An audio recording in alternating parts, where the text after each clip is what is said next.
নমস্কাৰ, মই happy family চেনেলটোলৈকে সকলোকে স্বাগতম জনাইছোঁ।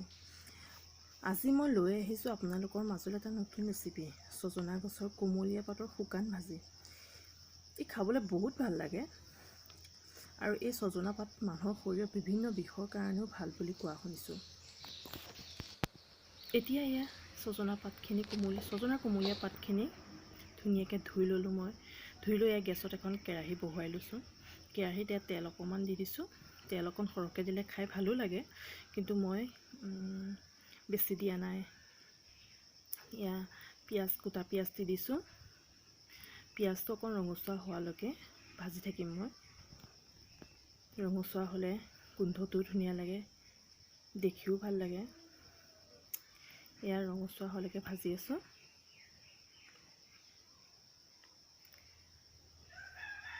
ইয়াত মই এতিয়া এটা মিহিকৈ কুটা মিডিয়াম চাইজৰ আলু দি দিছোঁ। এয়া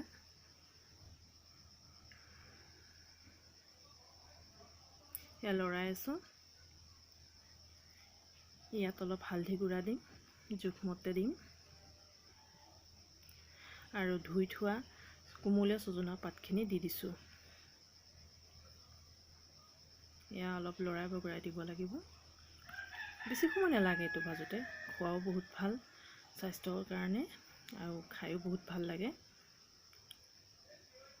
এয়া হ'লহি আৰু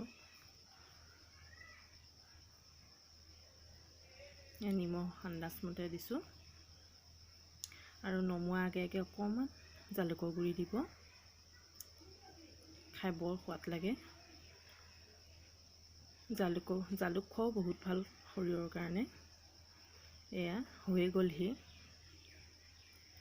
এইটো এটা গৰমে গৰম ভাতৰ লগত খাবচোন, কি সুন্দৰ লাগে। আপোনালোকে এনেদৰে বনাই খাবচোন,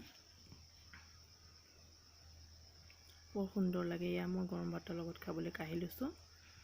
যদি চাই ভাল পালে লাইক এটা, ছাবস্ক্ৰাইব আৰু কমেণ্ট কৰিবলৈ নাপাহৰিব।